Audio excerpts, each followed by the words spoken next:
आज के रिव्यू को शुरू करने से पहले तो मैं कहना चाहूंगा कि वीणा जगताप की मम्मी को, आंटी जी को जन्मदिन की हार्दिक शुभकामनाएं मुंबई से मुलगा राहुल भोज की तरफ से। दोस्तों, आज के दिन हमने बहुत सारी चीजें देखी। बर्थडे वाले दिन ही वीणा जगताप ने एक कन्फेशन कर दिया। क्या है ये कन्फेशन, बताऊंगा आपको। साथ ही साथ ये लोग है ना जो बड़े पैटी थिंग्स को लेकर मुद्दे को सामने रख रहे हैं, वो भी आपको क्लियर कराऊंगा। और साथ ही साथ ये भी बताऊंगा कि हीना पांचाल जो है, उनका रिजेम्बलेंस किस कंटेंडर के साथ है जो कि बिग बॉस सीजन 1 की कंटेंडर रह चुकी थी और डार्क हॉर्स बनकर सामने आई।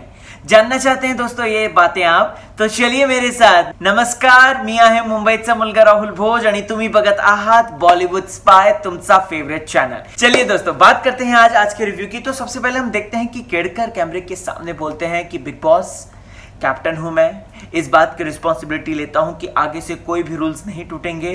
घर में स्कैसिटी ऑफ रिसोर्सेज हैं, तो कृपया करके हमारा सामान आप वापस लौटा दीजिए। यहां पर केड़कर दोस्तों खुद बिग बॉस को कह रहे हैं कि मैं इसकी पर्सनल जिम्मेदारी लेता हूं। खैर दोस्तों, आगे बात करते हैं। एक हम गार्डन एरिया की बात करते हैं जहां पे माधव देवचक्के, नेहा शितोले और हीना पांचाल तीनों बैठकर बातचीत कर रहे हैं। यहां पर दोस्तों नेहा और माधव बड़ी ही अच्छी तरीके से मम्मी पापा बनके हीना को समझा रहे हैं कि देख भाई, तू है ना अपनी जो चीजें हैं, शिव को तूने जो डिस्कस करी है ना वो गलत करी है। शिव को तूने जो तूने बातें बोली है वो आगे जाकर कहीं ना कहीं टास्क में इस्तेमाल होगा। बेचारे वो भी क्या करते हैं, उनके साथ ऐसे हुआ इसलिए उन्होंने सलाह दी, या फिर कहीं ना कहीं वो बात जो है वीणा जगताप को पता चल जाएगी, जिसकी वजह से घर में और मामला बिगड़ जाएगा। यहां पर हीना साहब बोल देती है, देखो जी मेरे को बताओ मत आप। हीना साहब बोल देती है कि मेरा जो गेम है वो मुझे पता है कि मुझे क्या करना है क्या नहीं करना है। हीना जो अपना गेम खेल रही है वो बहुत ज्यादा सही खेल रही है और वो प्लस कहीं ना कहीं उसी गेम के चक्कर में आगे बढ़ते हुए नजर आ रही है। दोस्तों, आपको बताना चाहूंगा कि हीना पांचाल जो है कहीं ना कहीं मुझे जो है बिग बॉस सीजन 1 की स्मिता गोंडकर की याद दिलाती है। स्मिता गोंडकर भी लगभग ऐसी ही थी। अगर बात करें तो दोनों को ही मराठी कहीं ना कहीं कम आती थी, नंबर 1। नंबर 2, दोनों अपने आप को ज्यादा पहले एक्सप्रेस नहीं कर पाती थी स्टार्टिंग लेकिन बाद में करने लग गई थी। नंबर 3 की दोनों ही फैशनेबल और बहुत ज्यादा मॉडर्न थी, जो कि हमने दोनों को देखा है। और नंबर 4 की उनको गेम की पूरी समझ होती है और घर के अंदर हीना ने अपने सारे रंग लगभग दिखा दिए हैं। सेंशुअसनेस दिखाई है, समझदारी भी दिखाई है, उसने हार्टलेस नहीं बनी, वो उसके पास हार्ट है, she is a kind hearted women. और साथ ही साथ वो अच्छा खासा खेल रही है, गेम प्लान कर रही है। तो यहां पे बहुत सारी चीजें हैं जो कि हीना को डिफाइन करती हैं। आगे बढ़ते हैं दोस्तों, वो मुद्दे की बात करते हैं जिसके चक्कर में घर में पैटी थिंग्स की बातें मैं कह रहा था। रूपाली भोसले यहां पर कहती हैं कि जो हीना से पूछती हैं वो कि पोली खाएगी क्या। ठीक है, यहां पर हीना बोलती है कि यार नहीं, मैं पोली नहीं खाऊंगी, मेरा पेट नहीं भरता है, मैं अपने लिए भाकरी बना दूंगी, तू रहने दे। ठीक है, अब दोस्तों आज ही के दिन जो है वो वीणा जगताप की मम्मी जी का बर्थडे है। तो ऐसे में दोस्तों यहां पर वीणा का प्लान था कि वो प्रसाद बनाएगी आटे का, राइट। तो आटा कम था, आटे का डिस्ट्रीब्यूशन बहुत ज्यादा सोच समझ के करना था, जो कि अगर मैं बात करूं किशोरी ताई ने इनिशिएटिव लेकर किया। तो ऐसे में यहां पर दोस्तों किशोरी शाहने जी ने बोला कि एक काम करो, इतना आटा तुम रख लो ही ना, इतना आटा तुम रख लो भी ना, तेल तो है अपने पास, तो तुम लोग अपनी अपनी विशेष पूरी कर देना। बट नहीं, यहां पर दोस्तों वीणा ने बोल दिया ठीक है, मैं जो है वो प्रसाद नहीं बनाती हूं, बर्थडे का प्रसाद नहीं बनाती हूं, सेलिब्रेट नहीं करती हूं, बट एक शर्त यह है कि घर में और कोई अलग से खाना नहीं बनाएगा। एलो जी, ये क्या बात हुई? और इस पर दोस्तों महाभारत शुरू हो गई। आइए दोस्तों बताते हैं फिर आगे क्या होता है। तो ऐसे में दोस्तों अगर आप देखेंगे तो यहां पर रामायण और महाभारत दोनों ही शुरू हो गए। हीना अपनी जिद पे अड़ी रही कि नहीं, मैं तो भाई क्या कहते हैं ये भाकरी खाऊंगी, और वहां पर वीणा बोलती है कि नहीं, यहां पर जो है बनेगा तो एक ही रहेगा, कोई अपने लिए एक्स्ट्रा नहीं बना सकता।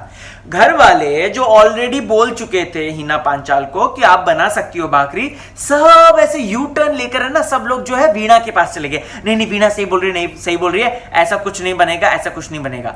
मेरा पॉइंट यहां पर यह है कि घर वालों मुझे यह बताओ, जब आपने पहले ही परमिशन दे दी है तो बाद में आप इस तरीके से पीछे क्यों पलट रहे हो, इस तरीके से पीछे क्यों मुड़ रहे हो? अगर हीना को भूख लगी है, अगर वो उसको पोली से पेट नहीं भरता है, उसको भाकरी से पेट भरता है, तो उसको बनाने तो दो।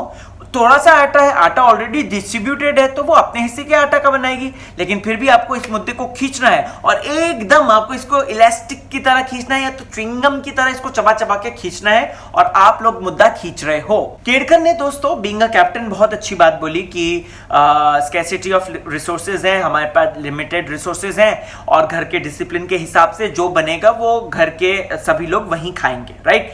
Kelkar ji, I really appreciate that, I really respect your view points. But यहां पर मेरा एक जो व्यू पॉइंट ये है दोस्तों कि जब ऑलरेडी घर वालों ने ये डिसाइड कर लिया था, जब घर वालों ने ऑलरेडी हिना पांचाल को बोल दिया था कि तू भाकरी बना सकती है, तो उस पर भी क्यों इस तरीके की महाभारत, क्यों इस तरीके की पंचायती बिठाना हो रहा था। अब दोस्तों यहां पर इस झगड़े को सुलझाने के लिए ना किशोरी ताई ने स्टैंड लिया। किशोरी ताई ने साफ साफ बोल दिया कि भाई 2-4 रोटी बनाने का ही आटा है, सो बेटर है कि इसको डिस्ट्रीब्यूट कर दो। लेकिन किशोरी ताई के स्टैंड को किसी ने नहीं सुना और सब जो है नजरअंदाज कर दिया। दोस्तों किशोरी ताई का अगर जो प्रस्ताव रखा था, मैं कहना चाहता हूं रियली वो एक जो सीनियर महिला होती है ना, जो कि सोच समझ के चलती है, जो एक कुशल गृहिणी होती है, उन्होंने बहुत सही पॉइंट रखा कि यार देखो आप भाकरी उसको बनाने दो बेचारी, वरना खाएगी तो खाएगी क्या खाएगी। लेकिन केड़कर अपना मन पहले से ही बना चुके थे कि नहीं भाई कुछ भी हो जाए मैं हिना पांचाल को भाकरी बनाने नहीं दूंगा, और वो गोलमोल करने लग गए। अब यहां पर है ना किशोरी ताई ने अपना पॉइंट स्पष्ट तरीके से रख दिया था।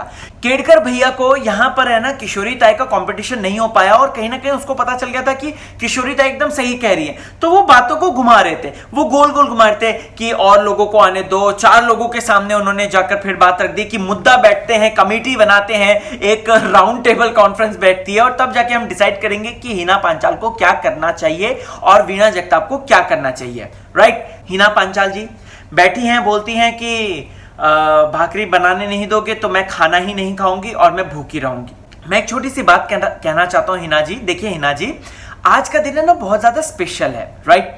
अगर देखा जाए तो वीणा जगताप की मम्मी का बर्थडे है, एक दिन थोड़ा सा एडजस्ट कर लेते आप, एक दिन थोड़ा सा पोली खा लेते, क्या जा रहा था आपका। क्यों? क्योंकि मैं इसलिए कह रहा हूं क्योंकि देखिए बर्थडे जो होते हैं, बर्थडे है ना वो साल में एक बार आते हैं, राइट। तो साल में जो एक बार चीजें आती हैं तो उनको थोड़ा सा रिस्पेक्ट, थोड़ा सा सम्मान, थोड़ा सा प्यार दे देते आप तो बहुत अच्छा लगता है, घर में एक नई बॉन्डिंग की शुरुआत हो जाती। बट आप तो जो है सेक्रीफाइस करने के लिए बिल्कुल भी रेडी नहीं थी। फिर हम देखते हैं दोस्तों कि रूपाली भोंसले जो है वो आटे के गुलाब जामुन बनाती हैं और आटे के गुलाब जामुन वो बनाती हैं, उसके बाद वीणा जगताप और रूपाली भोंसले मदर के बर्थडे को सेलिब्रेट करती हैं और सभी वहां पे खुशी का लगभग माहौल होता है। अब दोस्तों भैया बैठती है राउंड टेबल कॉन्फ्रेंस, एक यहां से एक वहां से, एक यहां से एक वहां से, और उस टेबल पे होती है तू मैं शुरू कि किशोरी ताई जो है वो इस मुद्दे को लाती हैं कि देखो यहाँ पर तो रूपाली ने और वीणा जगताप ने बर्थडे सेलिब्रेट कर दिया, यहाँ पर तो उन्होंने आटे के गुलाब जामुन बना दिए और जो हिना पांचाल है उसको भाकरियां बनाने देते, राइट। तो यहाँ पर दोस्तों वीणा जगताप और रूपाली भोंसले उनकी ऐसी क्लस्ती है, ऐसे वो जलते हैं कि वो बैक फायरिंग करने लग जाते हैं किशोरी ताई के ऊपर। और आज मानना पड़ेगा किशोरी ताई ने एक सिंहनी बनकर, एक शेरनी बनकर दहाड़ लगा दी। दोस्तों यहां पर अगर आप देखेंगे तो देखिए, अगर किसी को यह बात बोलना कि ताई तू तो मत ही बोल, ताई तू तो मत ही बोल, राइट, कितना इरिटेटिंग लगता है ना कि ओह आप तो मत ही बोलो। You getting it? आप एक घर में रह रहे हो और एक घर में इस तरीके से वो लड़की बात कर रही है जो कि आपसे एज में भी छोटी है और कहीं ना कहीं आपको ताई बोल रही है, वर्क वाइज भी छोटी है, तो ये थोड़ा सा अटपटा लगता है। और किशोरी ताई ने आज जो मुद्दा उठाया, जो स्टैंड लिया, वो लाजवाब था। दोस्तों यहां पर है ना किशोरी ताई बोलती है वीणा जगताप को, वीणा तू बहुत बदतमीज है, ठीक है, तू स्पष्टीकरण के साथ पॉइंट उठाती है वो एक अलग बात है और बदतमीजी के साथ बोलती है वो दूसरी बात है। सो बेटर है कि बदतमीजी थोड़ी सी अपनी कम कर। बट वीणा जगताप तो भाई यही बोलती है कि ताई जो तेरे को कन्वीनियंटली सुनना होता है तू तो वही सुनती है और उसके अलावा तो तू बिल्कुल अपने कान ही नहीं देती और मैटर को जो है खींचती है। अब दोस्तों किशोरी शाह ने यहाँ पर उनको और गुस्सा आ जाता है और वो बोलती है कि देख तेरी बदतमीजियां ना यहाँ पर नहीं चलने वाली, जब ग्रुप में थे तब भी तेरी बदतमीजी होती थी, ग्रुप से अब जब बाहर आ गए हैं, ग्रुप जब टूट हो चुका है, डिसमेंटल हो चुका है, तब भी तेरी बदतमीजी चालू है और ये बदतमीजी मैं बिल्कुल भी नहीं सहूंगी। यहाँ पर दोस्तों वीणा जो है वो बोलने लग जाती कि ताई तू तो मत ही बोल, ताई तू तो मत ही बोल। और किशोरी शाहने एकदम गरज जाती हैं और फाइनली दोस्तों वो ऐसा स्टैंड लेती हैं कि हम लोग जो है खुश हो जाते हैं। और हम लोग कह रहे थे कि यार किशोरी शाहने आप थी कहां, इतने दिनों से आप कहां छुप कर बैठी थी। पहले आपको बता दूं ये तो दोनों बालिकाएं हैं छोटी छोटी, यानी कि रूपाली भोसले और वीणा जगताप। इन लोगों ने कहीं ना कहीं किशोरी ताई की इंडिविजुअल पर्सनैलिटी को दबा के रखा था, जिसकी वजह से किशोरी ताई ज्यादा बोल नहीं पा रही थी। एंड आज फाइनली किशोरी ताई बोली और ऐसा बोली ना दोस्तों कि सभी लोगों के मुंह बंद हो गए और किशोरी ताई को कोई भी अब हल्के में नहीं लेगा। क्या वीणा जगताप ले लो, क्या रूपाली भोसले ले लो, कोई भी किशोरी ताई को अब जो है बिल्कुल भी हल्के में नहीं लेगा। खैर बात करते हैं आगे। तो अगर हम देखते हैं फिर फाइनल वर्डिक्ट पास होता है कि बोलते हैं कि हिना तू भाकरी बना ले, लेकिन आगे से जो है रूल्स फॉलो होंगे और आगे से इस तरीके से किसी के लिए अलग खाना नहीं बनेगा। मेरा यहां पर पॉइंट है, अरे भाई जब तुमको हिना को भाकरी बनाने के लिए कहना ही था तो इतना गोल मोल घुमाने की क्या जरूरत थी? क्यों इस तरीके की पंचायत बिठाने की जरूरत थी? क्यों इस तरीके से आपको जो है मुद्दे को च्युइंगम की तरफ खींचना था? सीधे वहां पर बोल दे सकते थे आपकी तू बना ले यार, जो थोड़ा बहुत आटा बचा है उसमें तू बना ले। That's very sad. Big boss भी बोल रहे होंगे कि क्या पेटी थिंग्स पर जो है ये लोग लड़ते रहते हैं। इसीलिए बिग बॉस ने जो है, मुझे लगता है कि उसके बाद ही सारे कार्यक्रम के बाद जो है कि लग्जरी बजट का थोड़ा जो सामान था, आटा ले लो, तेल ले लो या चीनी ले लो, कांदे ले लो, वापस कर दिए। बिग बॉस ने कहा जा रे बाबा रख, तू रख रे बाबा रख, अब नहीं होता। मतलब ये तो हद ही होगी, तुम इतनी पेटी थिंग्स को उठाओगे तो शेमफुल है यार, मेरी रेपुटेशन खराब हो जाएगी। कहां बिग बॉस में मेघाधारे जैसे कंटेंडर आए थे जिन्होंने अपने अलग ही गेम को जो है अलग ही तरीके से गेम खेला, और कहां तुम लोग तो पेटी थिंग्स को मुद्दा बना रहे हो। तो बिग बॉस ने यहां पर लग्जरी बजट का सामान वापस कर दिया। ठीक है दोस्तों, इसके बाद अगर मैं बात करूं, मतलब लग्जरी बजट के सामान के मिलने से पहले की अगर मैं बात करूं, तो हम है ना गार्डन एरिया में देखते हैं कि वीणा जगताप और शिव है ना बड़ी ही अच्छी बात करते हुए नजर आते हैं। स्पेशली शिव यहां पर दोस्तों एक बड़ी ही समझदारी की बात करते हुए नजर आते हैं। बोलते हैं कि वीणा सुन, तो है ना किशोरी ताई को अलग तरीके से समझा, उनको इस तरीके से एग्रेशन की लैंग्वेज में मत समझा, उनको ऐसे चिल्ला के मत बोल। भाई को जब बंदे ने ऐसी बात बोली थी ना, मेरा दिल जीत लिया। मैं कहा यार ये बंदा ना बड़ा समझदार है और ये ना बहुत ही रिस्पेक्ट के साथ रहता है, और प्लस ये बंदा जो है समझ रहा था उस हीटेड आर्ग्यूमेंट की बातों को समझ रहा था, इसलिए जो है उसने जो है इस तरीके से वीणा जगताप को सलाह दी। लेकिन उसके ही अगले पल जो लाइन बोलता है, मैंने कहा ले गई भैंस पानी में, ये क्या बोल गया शिव। आपको बताना चाहता हूं, शिव उसके तुरंत बाद बोलते हैं कि कैमरे में अच्छा नहीं लगेगा और तेरी इमेज कैमरे में गलत जाएगी। मैंने कहा धत तुम्हारा, खोदा पहाड़ निकला चूहा, ये क्या बोल दिया शिव तुमने। मुझे तो लग रहा था कि तुम बोलोगे कि किशोरी ताई का थोड़ा रिस्पेक्ट कर, तो ऐसे चिल्ला के बात मत कर, और आपको तो कैमरे की पड़ी है। तो शिव भाई ये क्या है कैमरे का मामला, मुझे तो समझ में नहीं आता। आप लोग सिर्फ और सिर्फ अब सब कैमरे के लिए ही खेल रहे हो, किसी के दिल में कोई रिस्पेक्ट नहीं, कोई आपका कोई इज्जत नहीं है, सब चीज खत्म हो चुकी है। तो मुझे तो ऐसा देख के लगा। फिर दोस्तों इसके बाद हम एक ऐसा सीन देखते हैं जहां पर मैंने आपको इंट्रोडक्शन में बोला था कि वीणा जगताप ने कुछ बातें कन्फेस कर दी हैं। तो वीणा जगताप ने रूपाली भोसले को कह दिया है कि मला शिव आवड़तो, मुझे बहुत पसंद आता है, अच्छा लगता है, आई लाइक हिम, बट कुछ चीजें ऐसी हैं जो कि मैं घर के अंदर नहीं बोल सकती हूँ, बाहर जाके ही चीजें क्लियर होंगी। मैं कमिटेड नहीं हूँ, लेकिन यस कुछ चीजें मैं क्लियर करना चाहती हूँ। तो अगर दोस्तों फ्यूचर में आप वीणा जगताप और शिव को साथ साथ देखेंगे, राइट, तो बिल्कुल भी हैरान मत होइएगा, क्योंकि उनकी जोड़ी जो है वो बिग बॉस से शुरू हो चुकी है। यहां पर मैं अपना पॉइंट रखना चाहता हूं, साफ तौर पे स्पष्ट तौर पे ये रखना चाहता हूं कि देखो जी, प्यार, इश्क और मोहब्बत जो मैटर होते हैं घर के अंदर, बिग बॉस के घर के अंदर, वो ऑडियंस को बिल्कुल पसंद नहीं आते हैं। ऑडियंस यहाँ पे आपको देखने के लिए आती है, आपकी लव लाइफ को देखने के लिए नहीं आती है। सो ऐसे में दोस्तों घर वाले तो चिढ़ते ही हैं कि उनको ज्यादा फुटेज मिल रही है, साथ ही साथ बाहर वाले बोलते हैं कि यार हमको ये तुम्हारा लव एंगल नहीं देखना है, हमको तुम कैसा खेल रहे हो वो देखना है। तो मुझे लगता है कि वीणा जी थोड़ा सा सावधान हो जाइए और थोड़ा सा पास्ट के बिग बॉस को रिकॉल कर लीजिए। और प्लस ये मराठी ऑडियंस है, राइट, महाराष्ट्र की ऑडियंस है, और यहां पर लव एंगल नहीं चलते हैं, यहां पर आपकी मेहनत चलती है, आपका एंटरटेनमेंट चलता है। सो सॉरी टू से, but this love angle is not liking it. ये आपकी पर्सनल लाइफ है, ठीक है, बहुत अच्छी बात है, आप आगे जाके उनको लाइक कीजिएगा, जो भी है, राइट, वो आपका प्रोग्रेटिव है, हमारा नहीं है। ओके, आगे बात करते हैं दोस्तों। अब दोस्तों टास्क आता है कैप्टेंसी, एक्चुअली जो फ्यूचर की कैप्टेंसी है, अगले हफ्ते की कैप्टेंसी, उसको डिफाइन करने वाला टास्क आता है, राइट। एक डाव भूताचा, ये जो ऐसा है दोस्तों टास्क जो कि हमें बहुत ही अनयूजुअल लगा, यूनिक लगा, और प्लस पर्सनली मैं इसमें बात कहना चाहूंगा कि बिग बॉस की हिस्ट्री में आज तक हमने सारे टास्क देखे हैं, चाहे वो कुर्सी सम्राट ले लो या समुद्री लुटेरे ले लो या ऐसे टाइप के जो टास्क थे, लेकिन ये टास्क अपने आप में अनयूजुअल टास्क था, एकदम अलग टास्क था।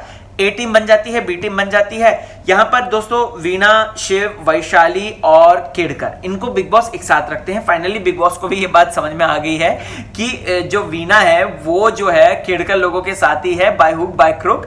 यहां पर वो कहती है कि मैं इंडिविजुअल खेल रही हूं, तो ऐसा कोई हिसाब नहीं है, वो केड़कर के साथ ही है। और दूसरे ग्रुप में थे माधव, नेहा शितोले, अपने क्या कहते हैं रूपाली भोसले और हिना पांचाल। देखिए यहां पर किशोरी ताई को बना दिया है संचालक, और संचालक जो बने हैं उसकी बड़ी ही पास्ट में हिस्ट्री खराब है। अगर आप देखेंगे तो बप्पा को भी संचालक बनाया था, बप्पा आउट। अपनी सुरेखा ताई पुणेकर को भी संचालक बनाया था, वो आउट। तो कहीं ना कहीं ये थोड़ा सा खतरे की घंटी सी लग रही है। खैर टास्क होता है, टास्क शुरू होता है, जैसे ही शुरू होता है ये लोग पता नहीं क्या करते हैं, डीलिंग शुरू कर देते हैं। बताओ, हद है। टास्क खेलो मत, टास्क ऑनेस्टी के साथ परफॉर्म मत करो, और आप जो है डीलिंग परफॉर्म कर दो भाई। यहां पर कैप्टन कौन बनेगा, नॉमिनेशन में कौन जाएगा, इसको लेकर डीलिंग शुरू हो गई है। मैं तो कहता हूं महेश सर सुनो मेरी बात, महेश सर इस टॉपिक को उठाओ आप वीकेंड चढ़ाओ में कि ये क्या करते हो तुम ना टास्क परफॉर्म करते हो ढंग से, ना ऑनेस्टी के साथ उसको एग्जीक्यूट करते हो। तुम जैसे ही टास्क मिलता है तुम डीलिंग शुरू कर देते हो, इसको कैप्टन बनाना है, उसको कैप्टन बनाना है, इसको नॉमिनेशन में डालना है, इसको वो करना है। तो सॉरी टू से बट बिग बॉस आपको भी इसके प्रति कुछ ना कुछ एक स्ट्रॉन्ग स्टेप लेना ही पड़ेगा, क्योंकि ये बहुत ज्यादा गलत हो रहा है। बिग बॉस में असली मजा जो होता है टास्क को परफॉर्म करने में होता है, वो जो जील लगती है, वो जो एंथुसियाज्म लगता है, हम वो देखना चाहते हैं। हम ये नहीं देखना चाहते कि टास्क शुरू से होने से पहले नेहा शितोले बार्गिन कर रही है शिव के साथ, या हिना पांचाल बार्गिन कर रही है, या माधव बार्गिन कर रहा है। मुझे ये बिल्कुल पसंद नहीं आया, मला तो आवड़ते नहीं। फिर उसके बाद टास्क शुरू हो जाता है, ठीक है, और ऑनेस्टली स्पीकिंग बहुत ही बोरिंग लग रहा था टास्क अगर देखा जाए तो। अब देखते हैं कल ज्यादा इंटरेस्टिंग तरीके से दिखाया जाएगा। लेकिन यस, ये मैं कहना चाहूंगा कि नेहा शितोले को केड़कर बोलता है कि तू इस हफ्ते सुधार कर, अगले हफ्ते हम देखेंगे, राइट। यहां पर केड़कर भाई साहब जो है अपनी ही बात को कॉन्ट्राडिक्ट करते हैं, नहीं नेहा नहीं, नेहा नहीं, इस तरीके से वो कॉन्ट्राडिक्ट करते हैं। तो केड़कर भाई साहब क्या एक हफ्ता आपका पूरा नहीं हुआ? आप क्या नेहा शितोले से इनसिक्योर हो गए हो, डर गए हो, जो इस तरीके से नेहा शितोले को आप जो इस तरीके से नेहा शितोले को आप जो है इग्नोर कर रहे हो? तो भाई यहां पर कुछ तो बात है इंपॉर्टेंट। खैर वैशाली महाड़े जो है, वैशाली महाड़े वो आउट हो गई हैं, फाइनली वो कैप्टनसी की दौड़ से बाहर निकल गई है। अब देखते हैं इंटरेस्टिंग होगा कि कौन होगा। लेकिन यस, मैं आपको बता दूंगा, टेंशन मत लीजिएगा, आपका मुंबईचा मुलगा आपको हर एक बात बताएगा। आणि फेसबुक, ट्विटर, इंस्टाग्राम सगळेमध्ये उपलब्ध आहे। RHUL BHOJ ज्वाइन करा, बातचीत करेंगे बिग बॉस मराठी सीजन 2 की। आपको आज का कैसा लगा एपिसोड? फालतू लगा या आलतू लगा या पालतू लगा? कमेंट सेक्शन में जरूर बताइएगा, क्योंकि मुझे तो बहुत ज्यादा फालतू लगा। ये भाकरी को लेकर जिस तरीके से इन्होंने मुद्दा बनाया ना, that's very pity and very shameful यार। मैं चाहता हूं माजरेकर सर ये मुद्दे को उठाए वीकेंड चढ़ाओ में, और इन लोगों की ना जबरदस्त क्लास ले। आप क्या चाहते हैं बताइएगा, आणि हसत रहा, मसत रहा, टेंशन देऊ नका आणि टेंशन घेऊ नका।